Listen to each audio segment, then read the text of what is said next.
In August of 1943, the man who would become the only American general to land by sea in the first wave at Normandy was unemployed. Not retired, not wounded, not dead, unemployed. Theodore Roosevelt Jr., son of a president, holder of the Distinguished Service Cross from the last war, a man who had led an infantry battalion under fire while most of the officers around him were still learning to read a map, was sitting in North Africa with no command, no division, no troops. He had just been fired. Not for losing a battle, he had not lost a battle. He was fired for winning the wrong way, and for a sin that the United States Army apparently could not forgive, the sin of caring too much about the men who did the dying. 10 months later, on the morning of June 6, 1944, the same man waded ashore at Utah Beach with a wooden cane in one hand and a .45 caliber pistol in the other. He was 56 years old. He had arthritis in his hip and a heart condition he had hidden from the Army doctors, because he knew they would never let him go if they found it. He was the oldest man in the assault, and the only general anywhere on the Normandy coast who came in with the first wave in the first hour when nobody knew yet whether the invasion would live or die. And within minutes of stepping onto that sand, Theodore Roosevelt Jr. discovered that everything had gone wrong. His division was a mile from where it was supposed to be. The plan that thousands of men had rehearsed for months, was already dead. And what he did in the next few minutes is one of the most famous decisions in American military history. The 4 words he supposedly spoke are carved into the legend of D-Day. And almost everything you have been told about those 4 words is more complicated than the story admits. This is the story of a man the Army threw away, who came back to prove on the single most important morning of the 20th century exactly what they had thrown away. And it is the story of the general who fired him, Omar Bradley, who would later be asked to name the bravest thing he ever saw in the entire war, and would answer with this man's name: "Stay with me." Because the truth here is better than the myth, and it is harder. Let me take you back to how a man like this ends up with no job in the middle of a world war. Theodore Roosevelt Jr. was born in 1887, the eldest son of the most famous American alive. His father was police commissioner of New York when the boy was small, then governor, then vice president, and then, after an assassin's bullet, president of the United States. Growing up in that house meant growing up in a hurricane. The expectation was total. You did not get to be ordinary. You did not get to be safe. The old man's creed, the strenuous life, was not a slogan in that family. It was a daily demand. In the First World War, Roosevelt did not use the family name to find a soft posting. He did the opposite. He paid out of his own pocket to have his men properly equipped before they shipped out, and he was among the very first American officers to set foot in France, sailing over months ahead of the bulk of the Army. He commanded the 1st Battalion of the 26th Infantry Regiment in the 1st Infantry Division, the same big red one he would come back to a generation later. And he fought in the worst of it. He was at Cantigny, the first real American offensive of the war. He was at Soissons. He was in the Meuse-Argonne, the largest battle in American history to that point. At Soissons in the summer of 1918, he was shot through the leg and badly gassed in the same fighting. He refused evacuation and kept leading.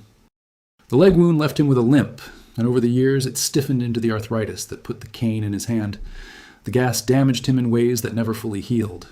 He won the Distinguished Service Cross for gallantry, and the French made him a Chevalier of the Legion of Honor. His wife Eleanor remarkably crossed the Atlantic and served with the war effort in France while he fought, which tells you something about the kind of marriage and the kind of family this was. And then came the wound that never closed. His youngest brother Quentin, the baby of the family, a fighter pilot, was shot down and killed in aerial combat over France in July of 1918. The Germans, knowing whose son he was, buried him with military honors. The death of Quentin broke their father. President Theodore Roosevelt, the most vigorous public man of his age, was dead himself within 6 months, and many who knew him believed that losing Quentin was what killed him. So when Ted Roosevelt landed in Normandy a quarter century later, he carried more than a cane and a bad heart. He carried a dead brother and a dead father, both of them, in a sense, casualties of the last war. The Roosevelts paid in blood, the way they always insisted the country's leaders should. Hold on to that, because the name Quentin is going to come back into this story in a way you will not expect. Between the wars, he did almost everything a man could do. He helped found the American Legion in 1919, an organization built to look after exactly the kind of ordinary veterans he had commanded. He was Assistant Secretary of the Navy, the same job his father had held on the way up, and the same job his 5th cousin Franklin Roosevelt had held. The Franklin Roosevelt who was now, in 1944, the commander-in-chief, sending him to Normandy. He was governor of Puerto Rico. He was governor general of the Philippines. He ran the publishing house Doubleday. He wrote books. He was, by any measure, a successful and prominent man, comfortably into middle age, who never needed to go near a battlefield again as long as he lived. And when the Second World War came, he went straight back to the 1st Infantry Division, the big red one, the same outfit he had bled for in 1918. By 1942, he was a brigadier general, the assistant division commander, serving under a man named Terry Allen. Now, here's where you need to understand something about the kind of soldier Roosevelt was, because Allen and Roosevelt were the same breed, and that breed is at the center of everything that happened to him. Terry Allen and Ted Roosevelt ran the 1st Division like a band of pirates. They were brilliant in combat, and they had the record to prove it. The Big Red One landed in North Africa in November of 1942 as part of Operation Torch. It fought through Tunisia. And here you have to understand the context, because in early 1943, the American Army humiliated itself at Kasserine Pass, where Green American troops were routed by Rommel's veterans in the worst American defeat of the war so far. The reputation of the entire United States Army in that theater was in question. The British did not think the Americans could fight. And it was units like the 1st Division, hard, aggressive, well-led, that began to prove otherwise. At El Gader, the Big Red One stopped a German armored attack cold, the first time American forces decisively defeated a major German armored assault in the war. That mattered. That was the division learning to fight under Allen and Roosevelt. Then came Sicily in July of 1943, Operation Husky. The 1st Division landed at Gela and held the beachhead against a fierce German and Italian counterattack that came within an ace of throwing them back into the sea. The division then drove into the brutal mountain interior of Sicily, and at the town of Troina it fought one of the hardest battles of the entire campaign. Troina sat on high ground, defended by German troops, who had every advantage of terrain, and it took the Big Red One 6 days of grinding, costly fighting to take it. They took it. No other American division was doing what the 1st Division was doing in those months. By any measure of combat effectiveness, Allen and Roosevelt were running one of the best fighting outfits the American Army possessed. But Allen and Roosevelt did not care about saluting. They did not care about clean uniforms or proper paperwork or the elaborate courtesies that the senior command loved. There was a famous business in North Africa where the division, told it was reserve and could relax, was discovered by a furious senior officer to have its men out of uniform and its discipline loose, and the stories of the 1st Division's swagger and its contempt for rear areas, spit and polish, traveled all the way up the chain. The men of the Big Red One thought they were the best in the Army, and they acted like it. And that attitude came straight down from the top, from Allen and from Roosevelt. They cared about their men, and their men loved them back with an intensity that frankly frightened the generals above them. Roosevelt would walk the lines before a battle, leaning on his cane, calling soldiers by their first names, reciting Kipling from memory, completely unbothered by shell fire. He wore a knit wool cap instead of a helmet half the time. He carried a pistol he rarely needed. Rick Atkinson, in his book The Guns at Last Light, captures the man's whole philosophy in a single idea that Roosevelt liked to express. If a general was right there with the soldiers, plodding along beside them, then it could not be that rough. That was the theory. Lead from the front. Share the danger. And the men will follow you anywhere on earth. The trouble is that this drove the rest of the high command to fury. And the man it drove to fury most of all was Omar Bradley. In the summer of 1943, after the bloody fight for the Sicilian town of Troina, the decision came down. Allen was relieved of command of the 1st Division, and Roosevelt was relieved with him. I want to be careful and honest here, because this is exactly the kind of moment where the easy version of the story and the true version pull apart, and this audience deserves the true one. The easy version, the version Bradley himself told for the rest of his life, is in his memoirs. In a soldier's story, and later in a general's life, Bradley framed the firing as a painful but necessary act of discipline. He wrote that Allen had become too much of an individualist, and then he wrote the line that has shadowed Roosevelt's reputation ever since. He said that Roosevelt had to go with Allen because he too had sinned by loving the division too much. Loving the division too much. Sit with that phrase for a second. The senior American commander in that theater put in writing that one of his generals had to be removed because he loved his soldiers too much.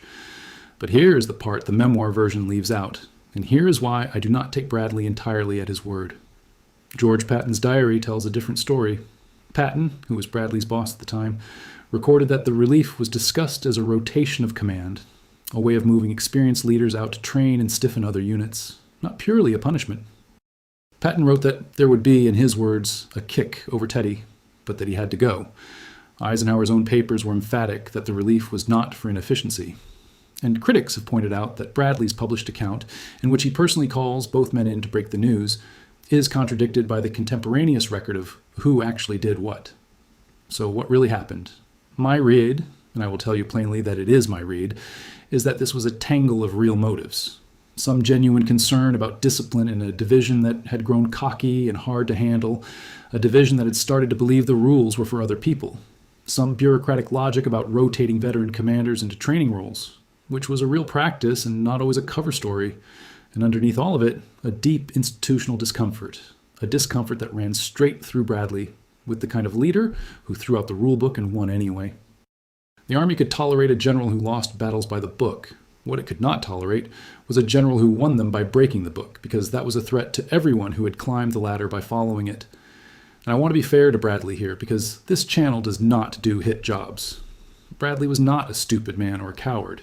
He had a real point that a division cannot run on personal loyalty and swagger alone, that discipline saves lives in the long run, that an army of 2 million men cannot be a collection of charismatic warlords.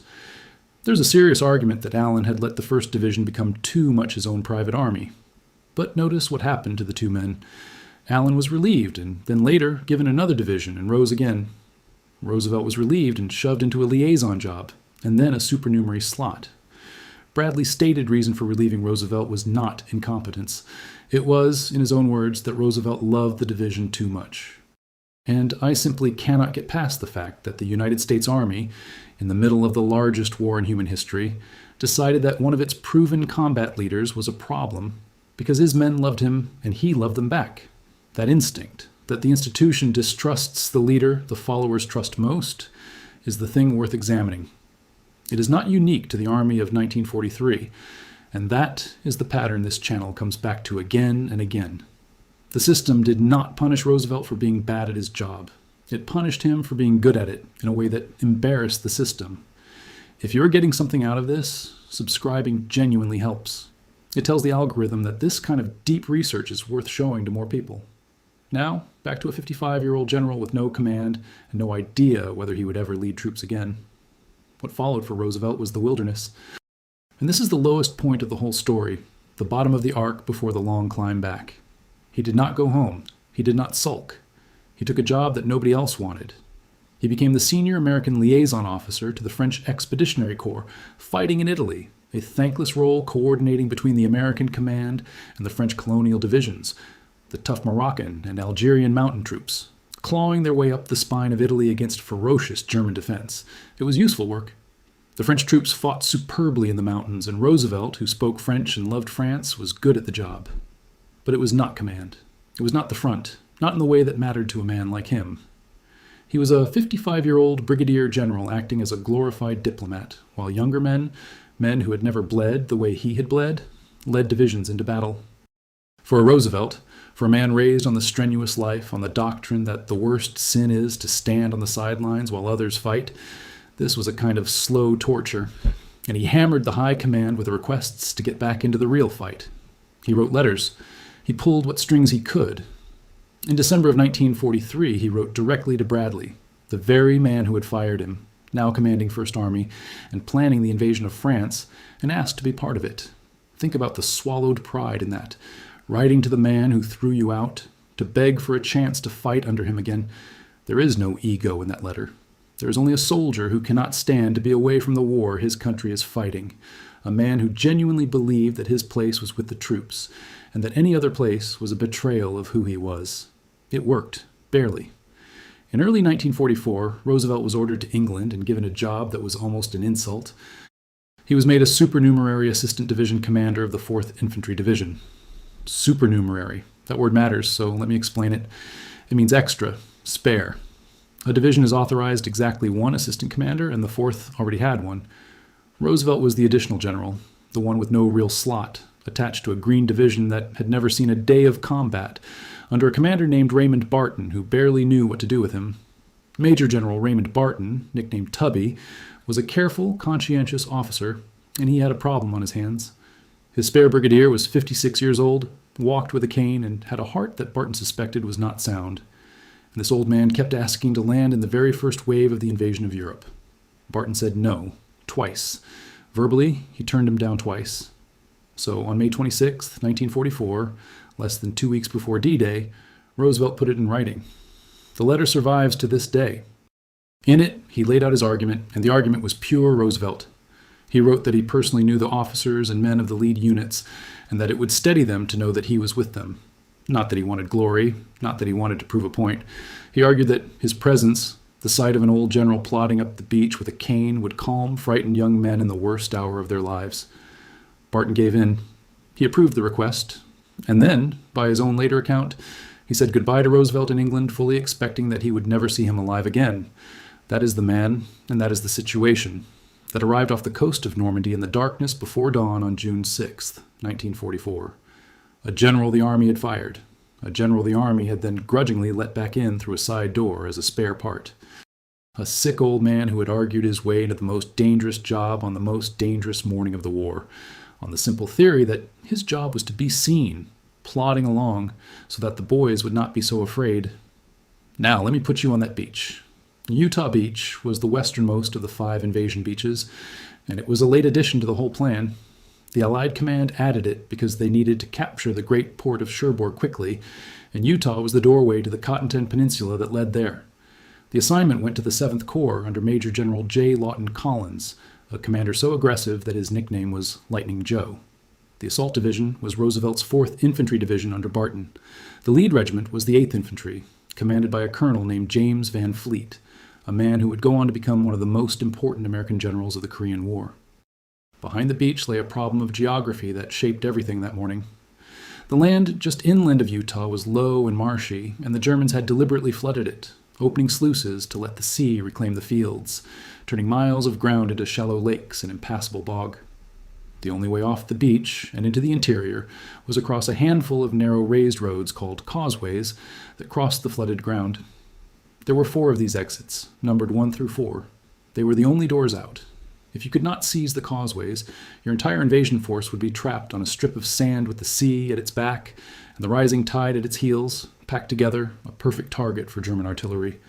The causeways were the difference between an invasion and a massacre.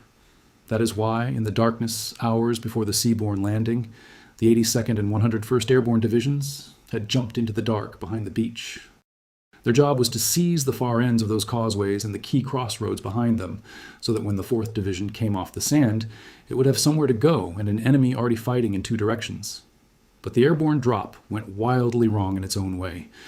The transport planes, flying through cloud and anti-aircraft fire, scattered the paratroopers across the Norman countryside, far from their drop zones. Units hopelessly mixed together, men landing alone in the dark and flooded fields where some of them, weighed down by their equipment, drowned in water no deeper than a man is tall.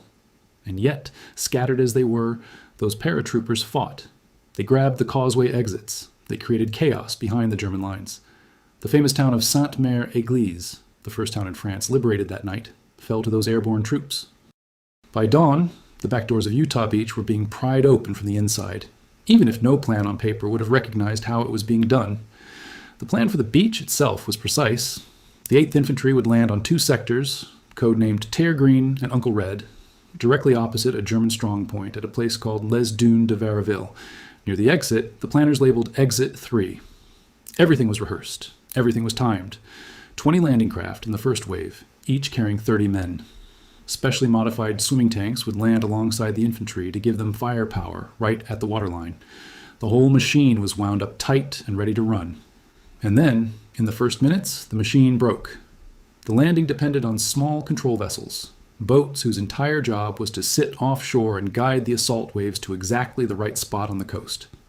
3 of the 4 control craft for the operation were lost or knocked out. The control vessel for the Red Beach sector, a submarine chaser designated PC-1261, was hit at about 5:42 in the morning, possibly by a mine, possibly by German shell fire from a coastal battery, and it sank. It was the first United States Navy ship lost on D-Day. A second control vessel fouled its propeller and was disabled. A landing craft loaded with troops in the first wave struck a mine and went straight down. With the guide boats gone, the assault wave was left to find its own way through smoke and confusion. The naval and air bombardment had thrown up an enormous cloud of smoke and sand that blotted out the landmarks the coxswains were supposed to steer by. And under all of it ran a powerful tidal current, sweeping south along the coast, pushing every boat steadily away from where it was supposed to go. The result was that the entire first wave of the 4th Infantry Division came ashore roughly 2,000 yards, more than a mile, south of the beach it had trained to assault. Captain Leonard Schroeder of the 8th Infantry is generally credited as the first man down the ramp, the first American ashore at Utah, and he was in the wrong place. They were all in the wrong place. The strong point they expected to fight was a mile to the north. The terrain in front of them did not match the maps in their hands. Months of planning had landed in the wrong square on the board. And this is the moment. This is the 4 minutes the whole story turns on. Roosevelt came ashore with one of the lead companies. And while younger, fitter, more frightened officers were trying to make sense of a beach that did not match their briefings, the 56-year-old general did the simplest and hardest thing a commander can do in a crisis. He went for a walk. Leaning on his cane, pistol in hand, he moved inland off the sand, found one of the causeway exits, studied the ground, and compared what he was seeing to the map. And he worked out the truth before almost anyone else did. They were not where they were supposed to be. They were about a mile south. The famous strong point was not in front of them. They were sitting astride a different exit, exit 2, near a spot called La Madeleine, on a stretch of beach the plan had never intended them to touch. Now he had a decision to make, and it was a genuine fork in the road, not an obvious choice. People who only know the legend think the decision was easy, that any sensible man would have done the same. It was not easy. Behind him, wave after wave of reinforcements, the rest of the regiment, the follow-on units, the tanks, the vehicles, the artillery, the entire intricate timetable of the landing was already inbound, all of it aimed at the original beaches a mile to the north. Every plan, every map, every radio code, every rally point, every engineer's task was keyed to those northern sectors. He had 2 real options, and both were dangerous. He could try to halt and redirect the whole landing, shift everything north, and force the operation back onto its planned axis, which would mean moving thousands of men and hundreds of vehicles a mile up a beach under fire, across ground nobody had cleared, with the tide coming in behind them. Or he could decide that the beach they had accidentally landed on was now the beach, tear up the plan, reorganize everything around this new and unintended location, and feed the entire invasion in over the wrong sector, trusting that the rest of the army would follow where he led. Either choice could go catastrophically wrong. Shift north, and you risk a traffic jam of men and machines piling onto each other under German guns. Stay put, and you risk feeding wave after wave into a sector nobody had reconnoitered, where the obstacles and the defenses were unknown. There was no safe answer. There was only the answer a commander had the nerve to choose and then make work. He chose to fight from where he stood. He turned to the 2 battalion commanders, Lieutenant Colonels Conrad Simmons and Carleton McNeely, and to Colonel Van Fleet, and made the call. They would reduce the German positions in front of them, push inland over the exits they actually held, and bring the follow on waves in right here, rather than waste precious time and unravel the cohesion of a green division by shifting a mile up a contested beach under fire. He committed the invasion to the accident. He took the mistake and made it the plan. And here is where the legend lives. Because the 4 words attributed to Theodore Roosevelt Jr. in that moment, the words on the monuments and in the documentaries are these: "We will start the war from right here." I have to stop and be straight with you about that quote, because you are the kind of audience that checks, and because the truth is more interesting than the slogan. That exact line is not recorded by anyone who was standing there. It is reconstructed. When you go to the primary sources, the official United States Army histories, the booklet called Utah Beach to Cherbourg, written right after the war, and Gordon Harrison's authoritative volume, Cross-Channel Attack, they describe Roosevelt's decision in plain narrative. They tell you exactly what he did. They do not give you the quote. The famous phrasing entered the public imagination through Cornelius Ryan's 1959 book, The Longest Day, and then through the 1962 film of the same name, where Henry Fonda, who was himself 56, the exact age Roosevelt had been, delivers a version of the line on screen. And if you go looking, the quote does not even hold still. In some versions it is, "We will start the war from right here." In others it is simply, "We will start the war from here." The film has him say, "We are starting the war from right here, head inland." There's a longer version where he supposedly tells a Navy officer to get word to the fleet to bring the men in, and one careful account, having given the longer version, simply admits at the end that other officers remembered it differently. That variation is the tell. When a line has been genuinely transcribed by witnesses on the spot, it tends to hold its shape across the retellings. When it drifts, when the words shuffle and the audience changes and the witnesses disagree about who heard what, you are almost always looking at something reconstructed after the fact, a true event, given memorable words by storytellers and screenwriters years later.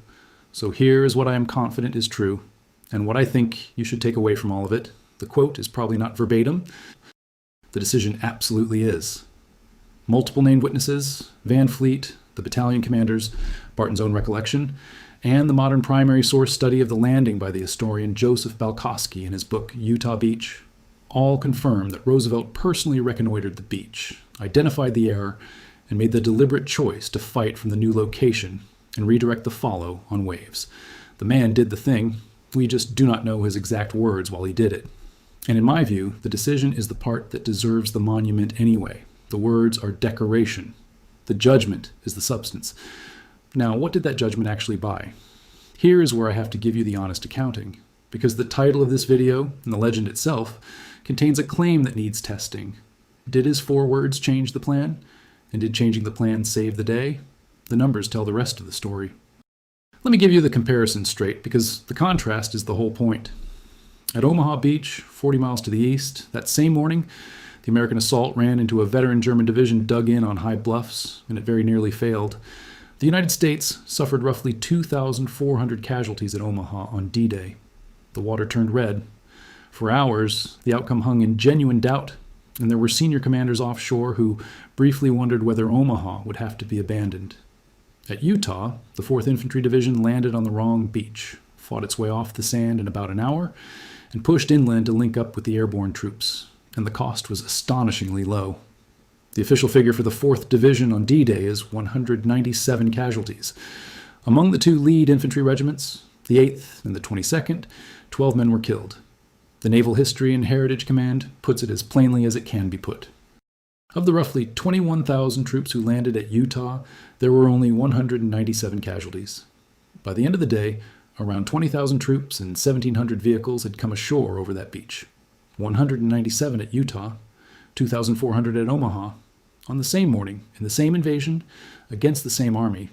So the title's claim looks unbeatable until you ask the harder question. Why was Utah so much cheaper? And the honest answer is that it was not mainly because of the 4 words. It was, first, because of the accident. That tidal current and those lost control boats pushed the landing onto a stretch of beach that happened to be far less heavily defended than the one the plan had aimed at. The official Army history says it without flinching. The errors in landing actually proved fortunate. The beach to the south was less thickly obstructed, and the German shore defenses there were weaker than the ones opposite the intended landing beaches. Roosevelt's men landed in the wrong place, and the wrong place was safer than the right place. That was luck, not leadership.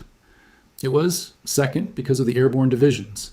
The paratroopers who jumped in the dark and seized the causeway exits from behind meant that the men coming off the beach had somewhere to go, and an enemy already off balance behind the lines. And those airborne troops paid a terrible price for it. The airborne effort connected to Utah suffered something on the order of 2,500 casualties, including hundreds killed in the drop and the fighting that followed. The cheap beach was paid for, in part, by an expensive sky. So where does that leave Roosevelt? It leaves him exactly where the evidence puts him, and that is still a place of real consequence. His decision did not create the lucky landing site, but his decision determined what the Army did with it. A green division, a mile out of position, under fire, in smoke, with its carefully rehearsed plan in ruins, is a recipe for paralysis and panic. The single most dangerous thing that could have happened at Utah was confusion, units milling on the sand, commanders freezing, the follow-on waves piling into chaos on top of the men already ashore. What Roosevelt provided, with his cane and his calm and his decision, was the one thing that prevented exactly that. He gave a frightened, inexperienced division a clear answer in the first minutes. This is the beach. This is the plan now. Move inland. Follow me. In my view, that is the truthful version of his achievement, and it is more impressive than the myth, not less. He did not magically save Utah Beach with a one-liner. He took an accident and a catastrophe in the making, and he turned it, fast, with personal presence and clear judgment, into an orderly advance. That is what command under fire actually looks like. Not a movie line. A man making the right call in 90 seconds with everything on the line and a bad heart in his chest. And he did it while doing the other thing, the thing he had promised Barton he would do. He spent the morning moving up and down that beach, back and forth between the seawall and the surf, under fire the entire time, meeting each incoming wave, directing units toward the exits, sorting out the traffic, and steadying the green soldiers exactly as he had said he would in his letter. One sergeant of the 8th Infantry remembered him walking around with a cane in one hand and a map in the other, as casually as if he were looking over some real estate he might think about buying. When Barton finally came ashore, expecting God knows what, he found his spare old general very much alive and, in Barton's own words, bursting with information, holding a perfect picture of the entire battle in his head. This is the part the official histories cannot fully capture, and it is the part I think matters most.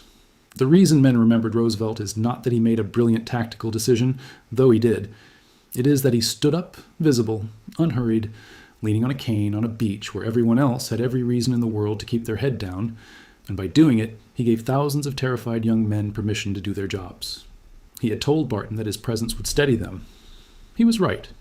That was the entire argument of the letter he wrote on May 26th, and on June 6th, he proved it with his own body, in the open, where they could see him. There is one more thing about that morning I cannot leave out, because it is almost too much to believe. 40 miles to the east, at Omaha Beach, in the bloodiest landing of the day, an artillery captain in the 1st Infantry Division came ashore in the first waves. His name was Quentin Roosevelt II. He was Ted Roosevelt's son. The father landed at Utah, and the son landed at Omaha on the same morning, and they are remembered as the only father and son to come ashore together on D-Day. Quentin had already won a Silver Star at Kasserine Pass in North Africa. He survived the day. He survived the war. 2 Roosevelts on 2 beaches on the longest day, both of them where the fire was worst, because that is the only place a Roosevelt was ever willing to be. So Utah was taken, and taken cheap, and the door to Cherbourg was open. And for Theodore Roosevelt Jr., the wilderness was finally over. He was back in the fight he had begged for, leading from the front the only way he knew how. But the beach was the easy part, and that is something the D-Day legend tends to forget. The fight that came after Utah was, in many ways, worse than the landing itself. Beyond the flooded lowlands lay the bocage, the Norman hedgerow country, and it was a nightmare. The hedgerows were not the tidy garden hedges of an English village. They were ancient earthen banks, centuries old, topped with thick, tangled vegetation, dividing the countryside into thousands of small fields, each one a walled box. A man could not see across a single field. Tanks could not climb the banks without exposing their thin underbellies. The Germans turned every hedgerow into a fortress, with machine guns sighted to cover the gaps and mortars registered on the fields, and the Americans had to take the bocage one field at a time, paying in blood for every 100 yards. The 4th Infantry Division drove north through this country toward Cherbourg, and Roosevelt drove with it in his Jeep, which he had named Rough Rider after his father's old cavalry regiment from the Spanish-American War. The name tells you everything. Even now, 56 years old, heart failing, he was still his father's son, still carrying the family's whole history into one more fight. He was forward constantly, visiting the regiments, steadying the line units, doing the thing he had always done, being seen. The 4th Division reached the outskirts of Cherbourg, and the great port fell at the end of June, the strategic prize the whole Utah operation had been designed to win. But the cost of the broader Normandy campaign was mounting into the tens of thousands, and the strain of it was killing Ted Roosevelt by inches. The man who could not be killed on the beach was being worn down in the fields behind it. Now comes the reckoning.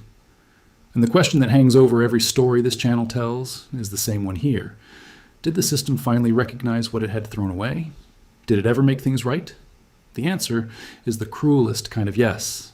Yes, and too late. Through June and into July, Roosevelt fought across the Cotentin Peninsula with the 4th Division as it ground through the hedgerows toward Cherbourg and beyond. The old man's body was failing him. The heart he had hidden was giving out under the strain of campaign, day after day in the field, sleeping rough, pushing himself the way he had pushed himself his whole life. But up at 1st Army headquarters, the verdict on Ted Roosevelt had finally, completely reversed. On July 12, 1944, Omar Bradley made a decision. The man who had fired Roosevelt 11 months earlier, who had written that he had sinned by loving the division too much, now selected him to be promoted to Major General and given command of his own division, the 90th Infantry Division.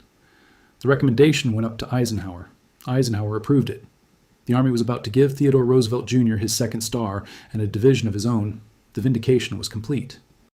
The man who had been fired for being too good in the wrong way was being handed exactly the command they had taken from him, by the very men who had taken it. He never knew. That same day, July 12, 1944, near a French village called Méotis, Roosevelt spent part of the evening with his son Quentin, who had come over from his own unit to visit his father. Picture that for a moment. The father who landed at Utah and the son who landed at Omaha, both of them still alive, both of them still in the fight, sitting together in the Norman dusk a month after the longest day, two soldiers and two Roosevelts, talking the way fathers and sons talk when they have both seen the same elephant. It was the last time they would be together. Late that night, around 10 o'clock, his heart finally stopped fighting. He had a massive heart attack, and a few hours later, around midnight, he died. He was 56 years old. He died, as Bradley himself later wrote, in the quiet of his tent, 36 days after he walked up the wrong beach at Utah and refused to let it become a disaster. He died not knowing that the Army had just given him back everything it had taken from him. The promotion was sitting in the pipeline, signed, approved, on its way. The second star never reached him in life. The orders giving him the 90th Division were, in the cruelest possible irony, being processed at the very hour his heart gave out. The man spent the last 11 months of his life clawing his way back from a firing that should never have happened, finally earned the restoration in full, with his own division and his second star, and then died in the gap between the decision and the news of it. A matter of hours. He missed it by hours. If you have ever watched the recognition come through for someone right after it stopped being able to matter to them, you know exactly how this lands. The promotion that comes the week after the man retires. The apology that arrives at the funeral. The pattern is older than any of us, and it does not care about timing. They buried him 2 days later, on July 14th, 1944. That date is Bastille Day, the French national holiday, which gave the funeral of this old Francophile soldier, this man who had fought for France in 2 wars and been decorated by France in the first one, a strange and fitting solemnity. And look at who carried him and who stood at his graveside. The honorary pallbearers included Omar Bradley, the man who had fired him 11 months before, George Patton, who had pushed for that firing, J. Lawton Collins, his corps commander, Clarence Hübner, who had taken over the 1st Division when Allen and Roosevelt were relieved, Raymond Barton, the man who had let him land and never expected to see him alive again, and Courtney Hodges. 6 generals, several of whom had had a direct hand in throwing him out of the Big Red One, standing in the Norman earth to honor the man they had cast aside. Patton, who wept rarely, wrote that he had cried at the grave. The army that could not find a place for Theodore Roosevelt Jr. in 1943 sent its most senior commanders to bury him with honor in 1944. Make of that what you will. I have made what I can of it. The honors came after, the way they so often do. Originally, Barton had recommended Roosevelt for the Distinguished Service Cross for his conduct on Utah, the same medal he had won in the First World War. But the recommendation went up the chain, and somewhere along the way the Army decided that the cross was not enough. The recommendation was upgraded. On September 28, 1944, by War Department General Orders, Theodore Roosevelt Jr. was awarded the Medal of Honor, the highest decoration the United States can give. His widow Eleanor received it from the Secretary of War, Henry Stimson. And the citation does not dwell on a quote. There is no slogan in it. It cites what he actually did, that he landed with the first wave, after personally and repeatedly requesting the assignment, that he repeatedly led groups of men from the beach over the seawall and established them inland, moving among them under fire, and that, under his seasoned, precise, calm, and unfaltering leadership, the assault troops reduced the beach strong points and moved rapidly inland with minimum casualties. That last phrase, minimum casualties, is the official Army's own verdict in writing on a War Department document, and it credits the man with exactly what I argued the evidence supports. Not magic, not a movie line. Calm leadership that turned a broken plan into an orderly advance and kept men alive. And here is a detail that the most knowledgeable among you will appreciate, because it closes a circle that runs all the way back through American history. Theodore Roosevelt Jr.'s father, President Theodore Roosevelt, had also been awarded the Medal of Honor for leading the charge up San Juan Heights in Cuba in 1898, though the elder Roosevelt's medal was not actually awarded until the year 2001, more than 80 years after his death, after a long campaign to recognize it. Which means the Roosevelts, father and son, are one of only 2 father and son pairs in all of American history to both hold the Medal of Honor. The other pair is Arthur MacArthur and his son Douglas MacArthur. There is a certain irony for this channel in those being the only two such families, but that is a story for another day. There's a final detail that I find almost unbearable in how fitting it is. Roosevelt was buried at the American cemetery above the Normandy beaches, at Colleville-sur-Mer, the cemetery that sits on the bluff over Omaha Beach where his son had landed. And in 1955, more than a decade later, the Army did something extraordinary. It moved the remains of his youngest brother, Quentin Roosevelt, the fighter pilot shot down in 1918, from where he had lain in the French countryside since the First World War, and reburied him beside Ted. Think about what that means. Two brothers from two different world wars, separated in death by 26 years, the flyer and the foot soldier, the boy who died at 20 and the man who died at 56, lying together at last above the sea that one of them had crossed to die and the other had crossed to fight. Quentin is the only First World War soldier resting in that Second World War cemetery. The two of them lie side by side under matching white crosses, and people who walk that cemetery and know the story stop there a long time. And then there's Bradley. After the war, Omar Bradley was asked a simple question. In all of it, across North Africa and Sicily and Normandy and the long fight into Germany, what was the single most heroic thing he had ever seen a soldier do? Bradley did not name a battle. He did not name a charge or a last stand. He named a man. He said it was Ted Roosevelt on Utah Beach. I want you to hold both of those facts in your head at the same time, because this channel exists to make you hold exactly this kind of contradiction. The same man, Omar Bradley, fired Theodore Roosevelt in 1943 for loving his division too much, and then named Theodore Roosevelt's conduct at Utah as the bravest thing he ever witnessed in the entire war. Patton, who had pushed for the firing in the first place, wrote on Roosevelt's death that he was one of the bravest men he ever knew, and served as a pallbearer at his funeral. The men who threw him out lined up to carry his coffin. So what do we make of that? Here's my honest assessment, and it is the systemic point underneath this whole story.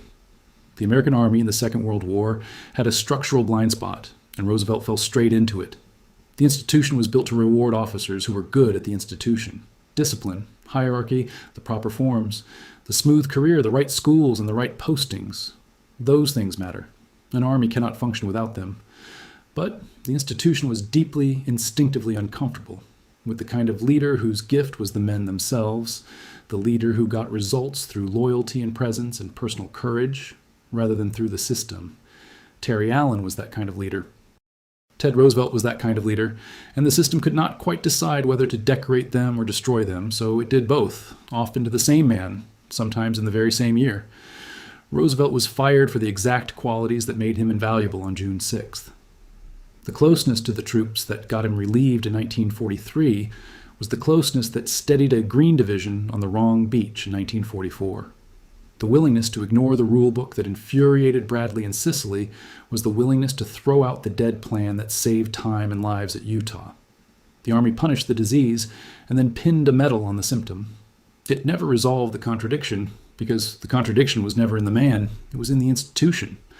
And if this pattern feels familiar, if you have spent a career watching the person who actually does the work get pushed aside, while the institution rewards the people who are merely good at the institution, then you already understand the deepest reason this story still matters. It was true on a beach in France in 1944, and the shape of it has not changed. Let me leave you with the numbers one more time, because they are the cleanest summary of the whole thing. A man of 56, fired in August of 1943, begged his way back into the war as a spare part, wrote a letter on May 26, 1944, to be allowed to land in the first wave, came ashore a mile out of position on June 6th, took a division off a beach for 197 casualties, on a morning that cost Omaha more than 2,400, was chosen for a division command on July 12th, died that same night, received the Medal of Honor that September, and was named, by the man who fired him, the bravest thing that man ever saw. Theodore Roosevelt Jr. did not start the war from right here. The line is probably not even his. What he did was harder than a slogan. He took the worst kind of moment, the moment when a plan dies, and everything depends on what one man decides in the next 90 seconds. And he made the right call, on a bad heart, with a cane in his hand, while the whole institution that had thrown him away was still deciding whether it had been wrong. It had been wrong. It admitted it the day he died. That's the story. The sources are in the description. I'll see you in the next one.